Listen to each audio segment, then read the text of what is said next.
बिस्मिल्लाहिर्रहमानिर्रहीम। अस्सलाम वालेकुम स्टूडेंट्स। क्योंकि लॉकडाउन की वजह से हमारे बहुत सारे लेसन्स मिस हो गए थे, इसीलिए हमने अब ऑनलाइन क्लासेस का आगाज़ किया है, जिसके सिलसिले में अब हम साइंस का चैप्टर जो है चैप्टर नंबर 1 दोबारा से शुरू करेंगे। Chapter number 1 is about human organ system.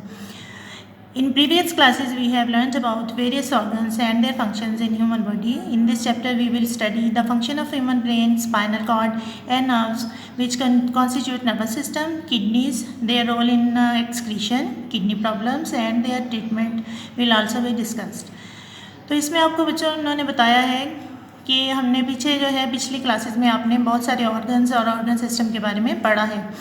Organ system में एक ऐसा सिस्टम होता है जिसमें बहुत सारे ऑर्गन्स मिलके तो एक ख़ास काम जो है वो करते हैं, तो इस तरह से वो एक ऑर्गन सिस्टम बनाते हैं। इस चैप्टर में हम नर्वस सिस्टम और उसके जो पार्ट्स हैं यानी ह्यूमन ब्रेन, स्पाइनल कॉर्ड और नर्व्स के बारे में पढ़ेंगे, और किडनीज और उनका जो रोल है एक्सक्रीशन के अंदर, किडनी प्रॉब्लम और उसकी ट्रीटमेंट जो है वो भी डिस्कस करेंगे।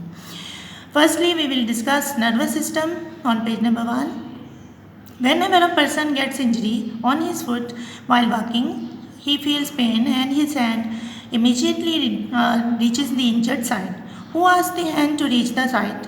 In fact, there is an organ system in our body which carries message from one part of the body to another and coordinates body function. This system is called nervous system. इसमें बच्चों आपको उन्होंने बताया है बेटा कि human organ system में nervous system वो सेंट्रल नर्वस सिस्टम वो वाला सिस्टम है। जब भी हम जैसे चल रहे होते हैं तो कोई ज़ख़म आ जाता है तो फ़ौरन हमारा हाथ उस जगह पे चला जाता है। तो कौन हमें बताता है कि ऐसा हुआ है कि हमें दर्द हो रही है? वो हमें नर्वस सिस्टम बताता है, क्योंकि नर्वस सिस्टम ही वो सिस्टम है जो हमारी पूरी बॉडी के अंदर कोऑर्डिनेशन जो है वो बनाए रखता है और हमें बताता है कि हमारे इर्द गिर्द क्या हो रहा है। तो ऐसे सिस्टम जो हमें ये बताए कि हमारे इर्द गिर्द और हमारी बॉडी पे कौन से असरात मुरतब हो रहे हैं, उसको हम कहते हैं नर्वस सिस्टम। नर्वस सिस्टम जो है human nervous system consist of central nervous system and peripheral nervous system.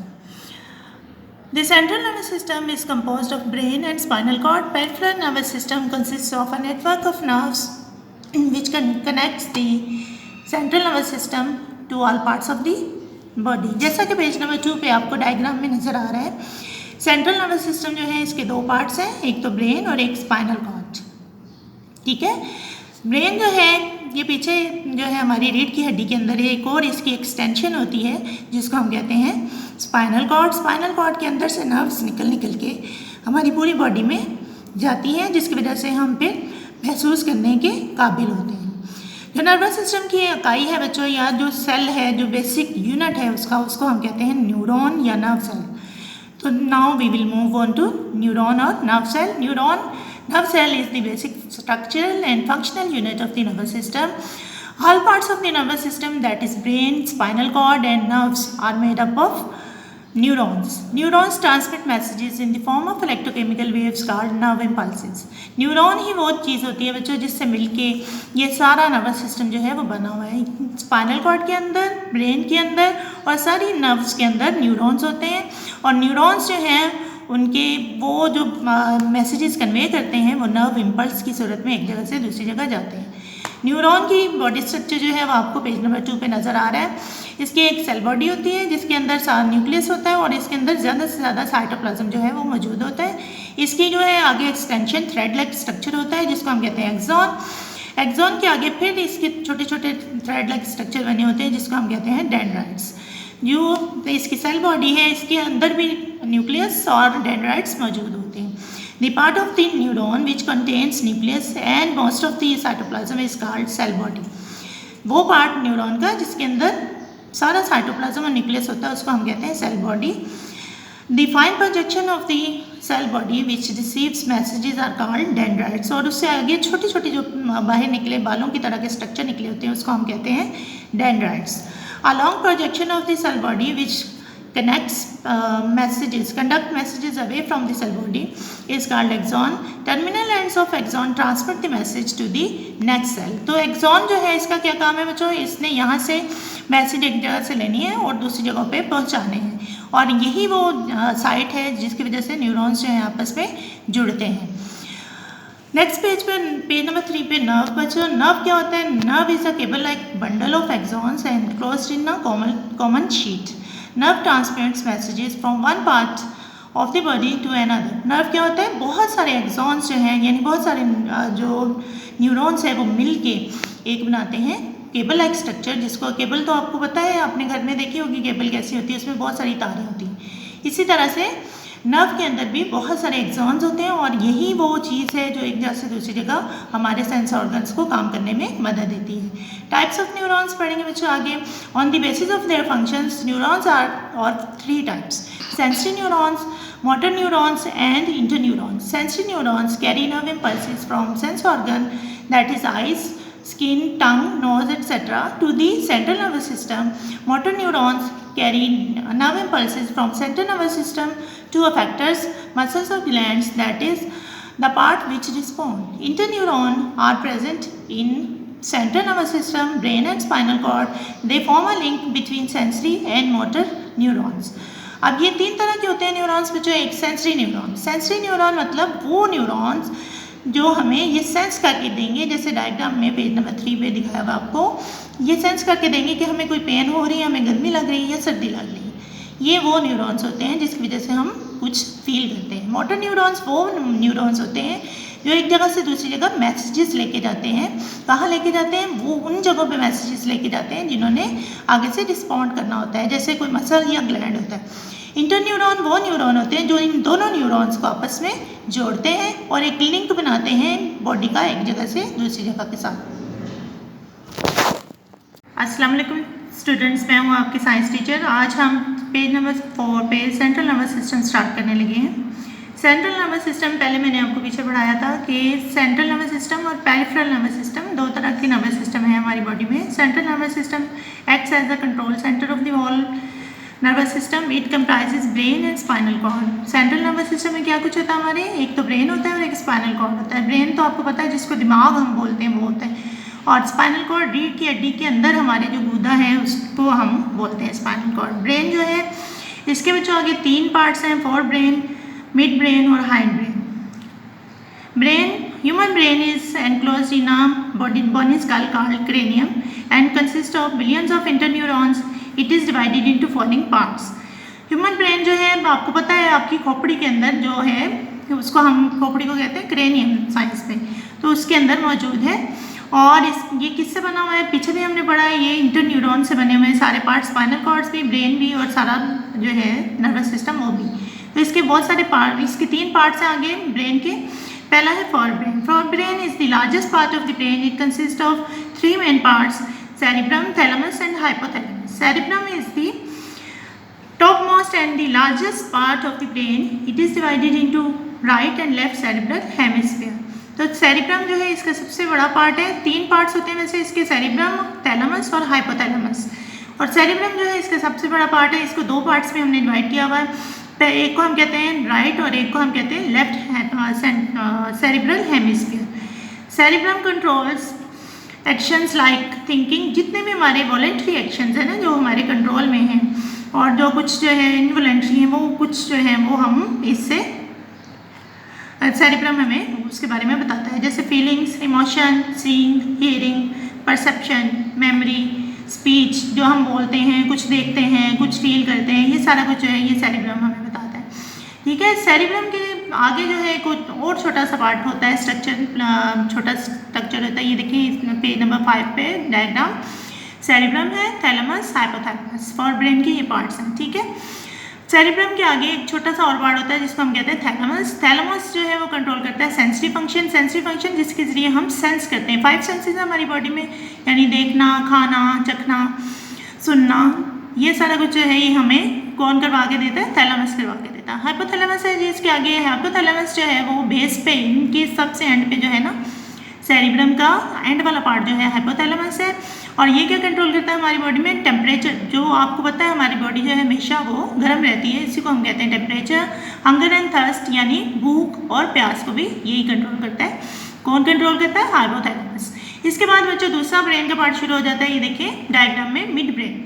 Mid brain यानी दरमियान वाला हिस्सा. जो सेरिब्रम था वो ऊपर वाला हिस्सा था, उसके नीचे जो हिस्सा पड़ा हुआ है ना ब्रेन का उसको हम कहते हैं मिड ब्रेन.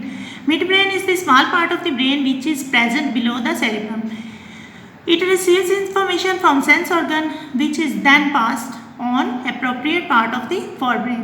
अब वो क्या मिड ब्रेन क्या करता है, इसका ऐसा बहुत ज़्यादा काम नहीं है. मिड ब्रेन जो है ये सिर्फ अपने सारे मैसेजेस जो बॉडी से आ रहे होते हैं वो कंट्रोल करता है, लेता है और फिर उसको आगे जो है या तो फोरब्रेन को ट्रांसफ़र कर देता है या फिर हाइंड ब्रेन को ट्रांसफ़र कर देता है. मेनली ये फोरब्रेन को ट्रांसफ़र करता है. हाइंड ब्रेन में जो लास्ट पार्ट इसको हम कहते हैं, इसको हम ब्रेन स्टेम भी बोलते हैं. ठीक है. Hind brain consist of 3 part. इसके भी 3 पार्ट्स होते हैं बच्चों, medulla oblongata, pons and cerebellum. Cerebellum जो है इसका सबसे ऊपर वाला हिस्सा है जो कहाँ से शुरू होगा, मिड ब्रेन के एंड से ये स्टार्ट हो जाएगा. ये देखिए डायग्राम में सेरिबेलम है, उसके नीचे पॉन्स और उसके बाद मेडुला ऑब्लंगेटा. सेरिबेलम जो है it lies under the back part of the cerebrum and जहाँ होगा सेरिब्रम का वहाँ पे सेरिबेलम शुरू हो जाएगा. ये क्या करता है, ये कंट्रोल करता है बैलेंस को हमारी बॉडी के. जब हम खड़े होते हैं मूवमेंट करते हैं, सही तरह से हम जो मूवमेंट कर पाते हैं, एक्यूरेट मूवमेंट और बैलेंस को ये कंट्रोल करता है. पॉन्स जो है ये जैसे पान का पत्ता होता है ना छोटा सा, इस तरह का एक ओवल स्ट्रक्चर है और ये कहाँ होता है, ये मिड ब्रेन के नीचे मौजूद होता है. और ये क्या कंट्रोल करता है, ये हमें सोने, खाने में और हमारी बॉडी का तवाज़ुन बरकरार रखने में और टेस्ट करने में मदद देता है. मेडुला ऑब्लंगेटा बच्चों ये है ब्रेन स्टेम. ये जो जितने भी इनवॉलेंट्री एक्शन होते हैं यानी जो हमारे अपने बस में नहीं है वो ये सारे कंट्रोल करता है medulla oblongata. It forms the posterior part of the brain, यानी एंड वाला जो हमारा रीढ़ की हड्डी से मिला हुआ पार्ट है ना ब्रेन का, उसको ये जो है वो ये कंट्रोल कर, ये वो वाला पार्ट है और ये कंट्रोल करता है क्या, मैंने आपको बताया इनवॉलेंट्री एक्शन यानी ब्रीथिंग, हार्ट बीट, डाइजेशन, जितने भी हमारी बॉडी के अंदर खुद ब खुद होने वाले काम हैं वो सारे के सारे मेडुला ऑब्लंगेटा जो है वो कंट्रोल करता है. इसके बाद बच्चों सेंट्रल नर्वस सिस्टम का दूसरा पार्ट यानी स्पाइनल कॉर्ड शुरू होती है. स्पाइनल कॉर्ड आपको पता है रीढ़ की हड्डी के अंदर जो गुदा है मैंने आपको बताया वो है. रीढ़ की हड्डी को भी आप कह सकते हैं spinal cord. Spinal cord is an extension of medulla oblongata. Medulla oblongata की ही कंटिन्यू करता है जो ये हमारी बॉडी में, उसको हम कहते हैं spinal cord. It runs backward inside the backbone up to its lower side and it is also made up of interneuron. ये भी किससे मिलकर बनी हुई है, स्पाइनल कॉर्ड हमारी इंटरन्यूरॉन से ही बनी हुई है और हमारी बैकबोन जो है उसके अंदर ये मौजूद है. तो इसी की वजह से सारे के सारा जो हमारी बॉडी है ना, इसके अंदर से नर्व की पेयर्स निकलते हैं बच्चों, दोनों साइडों पे हमारी बॉडी के जाते हैं और ये स्पाइनल कॉर्ड ही की वजह से हम जो है एक्चुअल में फील कर पाते हैं सारा कुछ. ब्रेन तो हमारा एक जगह पे मौजूद है लेकिन इसके अंदर से जो नर्व्स निकली हुई ब्रेन के अंदर से और जो स्पाइनल कॉर्ड के अंदर से नर्व्स निकली है उसकी वजह से हम सारा कुछ फील कर पाते हैं और ये सारी बॉडी के अंदर फैली हुई है. ये क्या कंट्रोल करती हैं, ये कुछ रिफ्लेक्स एक्शन यानी खुद ब खुद होने वाले अफाल जो हैं वो कंट्रोल करती है स्पाइनल कॉर्ड हमारी, और कुछ इनवॉलेंट्री एक्शन जो हैं वो भी ये कंट्रोल करती है. आगे पेरिफेरल नर्वस सिस्टम है बच्चों. पेरिफेरल नर्वस सिस्टम ये है, आप कह सकते हैं it is a network of nerves. सिर्फ नर्व्स से मिलके बना हुआ है ये. इसके अंदर ना स्पाइनल कॉर्ड आएगी ना ही इसके अंदर ब्रेन होगा. ये पेयर ऑफ नर्व्स हैं जो हमारी पूरी बॉडी में फैले हुए हैं. पेरिफेरल नर्वस सिस्टम जो है इसको हम PNS भी कहते हैं. ये नेटवर्क ऑफ नर्व्स है, this spreads throughout of our body. Central nervous system और ब्रेन और स्पाइनल कॉर्ड जो है वो आपको फिगर में पीछे मैंने आपको दिखाए हैं. नर्वस सिस्टम जो है आगे जब एक्सटेंड करता है तो एक तो ब्रेन के अंदर से निकलती है नर्व्स, उनको हम कहते हैं बच्चों क्रेनियल नर्व्स, और दूसरी जो है स्पाइनल नर्व्स होती हैं जो स्पाइनल कॉर्ड के अंदर से निकलती हैं. इसके जो क्रेनियल नर्व्स हैं उसके 12 पेयर्स हैं, वो आपको पता है ब्रेन के अंदर से निकलनी है तो ऊपर ऊपर ही रहेंगी तो इसलिए उसके 12 पेयर्स हैं. और जो स्पाइनल नर्व्स हैं उसके 31 पेयर्स हैं, क्योंकि ये सारी बॉडी में फैलनी है इसलिए इसके 31 पेयर्स हैं. अब वर्किंग मॉडल देखेंगे बच्चों हम इसका. नर्वस सिस्टम का वर्किंग मॉडल है. Nervous system coordinates all body function. It also detects the changes in the environment and produces response to the changes. जैसे मैंने पिछले लेक्चर में आपको बताया था कि जितने भी चेंजेस हो रहे होते हैं हमारी बॉडी में और इर्द गिर्द हमारे माहौल में वो हमारा नर्वस सिस्टम हमें डिटेक्ट करके बताता है. तो ये इसकी वर्किंग है. देखें डायग्राम में सेंसरी न्यूरॉन्स हैं, वो सेंस करके बता रहे हैं हमें कि हमें प्यास लगी है. ग्लास देखते हैं आप, डायग्राम में ग्लास पड़ा हुआ है. ग्लास जो है वो प्यास को इंडिकेट कर रहा है कि हमें सेंसरी न्यूरॉन जो हैं वो बता रहे हैं कि हमें प्यास लगी है. प्यास लगी है तो फिर ये कहाँ पे जाएगा, हमारे किसी न किसी ऑर्गन को हमारा ब्रेन जो है ऑर्डर करेगा, न्यूरॉन्स के ज़रिए ही ऑर्डर करेगा.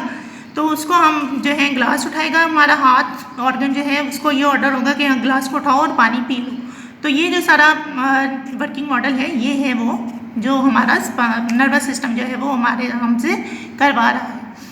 फर्स्ट जो है इसका पॉइंट क्या है, रिसेप्टर्स हैं जी। सबसे पहले रिसेप्टर्स जो है वो ऑर्गन्स होते हैं, वो चीज़ें होती हैं जिसके ज़रिए से हमें पता चलता है कि हमें क्या किस चीज़ की ज़रूरत है। हमें कोई चोट लगी है, हमें प्यास लगी है, जैसे मैंने आपको पीछे बताया है कि हमें प्यास लगी है, तो वो न्यूरॉन्स वो जगह जहाँ से हमें पता चलेगा कि हमें प्यास लगी है। आपको पता है हमारे एनवायरनमेंट में बहुत सारे एक्सटर्नल और इंटरनल जो हैं स्टिमुलाई होते हैं, यानी वो चीज़ें होती हैं जो हमें बताती हैं कि हमें क्या करना है। जैसे कोई भी स्टिमुलाई हो सकता है, जैसे हमें प्यास लगी है तो ये स्टिमुलस है। तो स्टिमुलस जो है ये ऑर्गन से कुछ खास टिश्यूज से काम करवाता है जिसको हम कहते हैं रिसेप्टर्स। रिसेप्टर्स यानी रिसीव करने वाली ऑर्गन्स, ठीक है। नंबर 2 जो है वो है सेंसरी नर्व्स जो हैं वो सेंसरी नर्व्स जो हैं वो कैरी करेंगी कहाँ क्या, वो जो मैसेज जैसे प्यास लगी थी तो वो मैसेज कैरी करेंगी टू दी ब्रेन या सेंट्रल नर्वस सिस्टम कि हमें जो है वो इस वक्त प्यास लगी हुई है। तो वो क्या कौन करेगा, वो सेंसरी न्यूरॉन्स करेंगे। फिर सेंट्रल नर्वस सिस्टम जो है एक प्रोसेस के जरिए ये सारा नर्व इम्पल्स एक चलेगी और ट्रांसमिट करेगा मैं ये मैसेज कि प्यास लगी है तो अब पानी पीना चाहिए। तो ये किसके जरिए होगा, ये मोटर न्यूरॉन्स के जरिए होगा।